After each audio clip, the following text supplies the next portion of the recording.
कल्कि अवतार के जीवन से जुड़े कुछ सवालों के जवाब जानेंगे इस वीडियो के माध्यम से। एक, कल्कि अवतार का जन्म कहाँ होगा। दूसरे, कल्कि अवतार के माता पिता कौन होंगे। तीसरे, कल्कि अवतार का उद्देश्य क्या होगा। चौथे, कल्कि अवतार के साथ कौन से प्रतीक या शस्त्र जुड़े होंगे। पांचवें, कल्कि अवतार का जीवन काल कितना होगा। इन सवालों के जवाब विभिन्न पौराणिक कथाओं और भविष्यवाणियों में अलग अलग दिए गए हैं। हम कल्कि अवतार से संबंधित कुछ सवालों के जवाब आपको देने जा रहे हैं।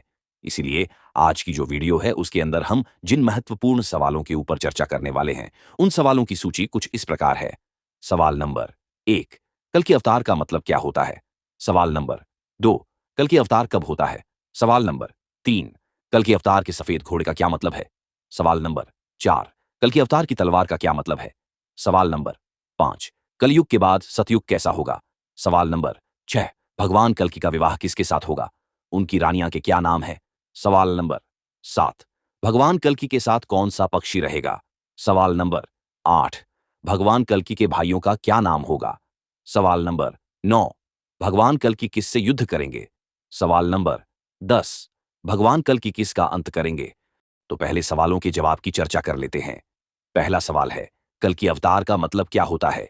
कल्कि अवतार का अर्थ कल युग का विनाश करने वाला, वहां पर जो भी अधार्मिकता है उसका नाश करते हैं, वहां पर चीजों को सही करते हैं, उसके बाद से वापस से अपने लोक में चले जाते हैं, वहां पर सब कुछ ठीक करने के बाद में। तो यह जो पूरी प्रक्रिया है, इस पूरी प्रक्रिया को बोलते हैं अवतरण, और इस प्रक्रिया को जो संपादित करते हैं उनको बोला जाता है अवतार। तो इसलिए कल की अवतार का अर्थ क्या हुआ, जो कि उच्च लोक से आते हैं और यहां पर आकर कली का कीलन करते हैं, कलयुग को समाप्त करते हैं, और कलयुग को समाप्त करने के बाद में वापस से अपने लोक को पुनः चले जाते हैं, उनको बोला जाता है कल की अवतार। और एक और चीज जो आपको समझनी चाहिए वो ये है कि कलयुग का मतलब अंधकार का युग। अंधकार का युग यानी कि वह युग जिस युग के अंदर जो लोग हैं उनको किसी भी चीज के बारे में सही जानकारी नहीं है, किसी भी विषय के बारे में वास्तविक ज्ञान उनको नहीं है, इसलिए उसको बोला जाता है अंधकार का युग या फिर कलयुग, कलयुग का खत्म होने का। तो कल की अवतार का एक काम जो होता है वो क्या होता है कि सही वास्तविक जो ज्ञान है वह उस लोक के प्राणियों को बता देना, ताकि अंधकार का जो युग है वह समाप्त हो जाए। अब दूसरे सवाल पर चर्चा कर लेते हैं कि कल की अवतार कब होते हैं। कल की अवतार कब होते हैं, इसको समझने के लिए आपको यह समझना पड़ेगा कि अवतार कब होते हैं। तो अवतार होते हैं युग के अंत में। हर युग के अंत में अवतार होते हैं, चाहे हम पहले वाले जितने भी अवतारों के उदाहरण, जिस प्रकार से भगवान राम त्रेता युग के अंत में हुए, भगवान कृष्ण द्वापर युग के अंत में हुए, उसी प्रकार से भगवान कल की कल युग के अंत में अवतार ले चुके हैं। तो क्योंकि हर एक युग के अंत में भगवान अवतार लेते हैं और वो पिछले वाले युग के अधर्म को समाप्त करके धर्म की पुनः स्थापना करते हैं, वास्तविक जो ज्ञान है वह लोगों को बता देते हैं, और उसके बाद एक समय तक चीजें सही चलती रहती हैं।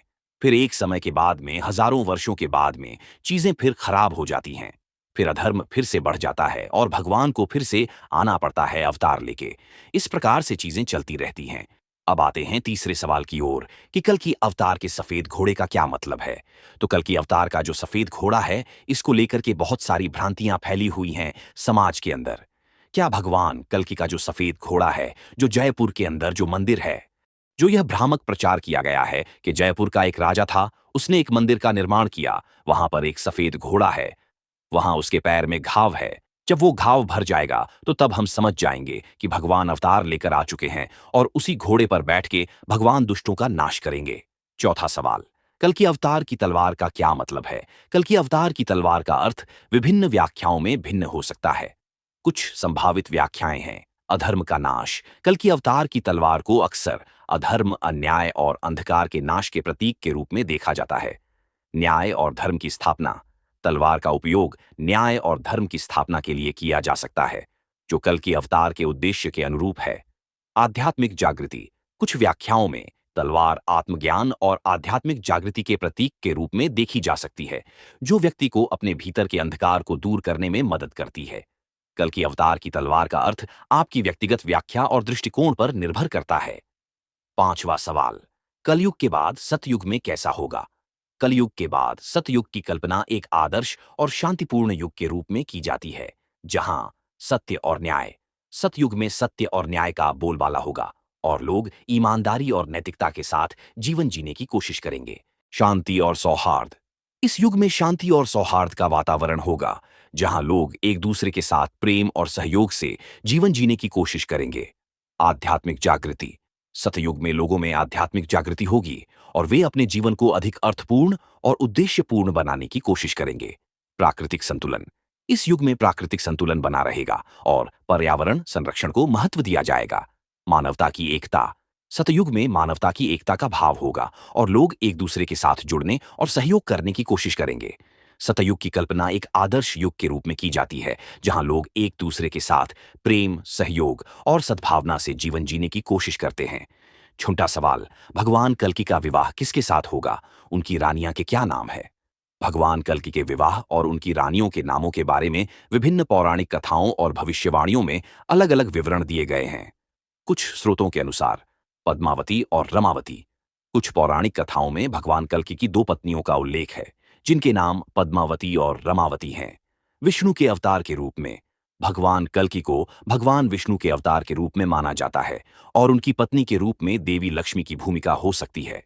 सातवां सवाल, भगवान कल्कि के साथ कौन सा पक्षी रहेगा और उसका नाम क्या होगा? शुक एक पौराणिक तोता है जो भगवान राम की कथा में उल्लिखित है। शुक और उसकी पत्नी सारिका की कथा रामायण और अन्य पौराणिक ग्रंथों में मिलती है। शुक की कथा।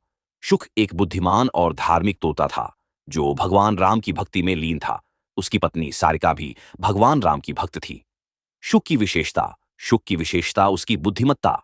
भगवान कल्कि के भाइयों का क्या नाम होगा और उनके भाई कितने होंगे? भगवान कल्कि के भाइयों के नाम और उनकी संख्या के बारे में विभिन्न पौराणिक कथाओं और भविष्यवाणियों में अलग-अलग विवरण दिए गए हैं। भगवान कल्कि के भाइयों की संख्या। भगवान कल्कि के 3 भाई होने का उल्लेख मिलता है, जिनके नाम हैं कवि, सुमति, प्रमति और कुछ अन्य स्रोतों में अन्य नाम भी मिलते हैं। यह ध्यान रखना महत्वपूर्ण है कि भगवान कल्कि के भाइयों के नाम और उनकी संख्या के बारे में विभिन्न व्याख्याएं और मतभेद हो सकते हैं।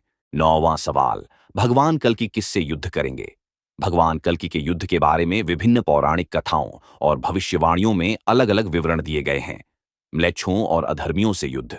भगवान कल्कि म्लेच्छों, अधार्मिक और असभ्य लोगों और अधर्मियों के साथ युद्ध करेंगे, जो धर्म और न्याय को नष्ट करने की कोशिश कर रहे हैं। अन्याय और अधर्म के विरुद्ध युद्ध। भगवान कल्कि न्याय और धर्म की स्थापना के लिए अन्याय और अधर्म के विरुद्ध युद्ध करेंगे, जो समाज में व्याप्त हैं। भगवान कल्कि का युद्ध धर्म और न्याय की स्थापना के लिए होगा और इसमें वे अधर्म और अन्याय के विरुद्ध लड़ेंगे। 10वां सवाल, भगवान कल्कि किसका अंत करेंगे? भगवान कल्कि के उद्देश्य और कार्यों के बारे में विभिन्न पौराणिक कथाओं और भविष्यवाणियों में अलग-अलग विवरण दिए गए हैं। अधर्म और अन्याय का अंत। भगवान कल्कि अधर्म, अन्याय और अंधकार का अंत करेंगे, जो समाज में व्याप्त हैं। म्लेच्छों और दुष्टों का नाश।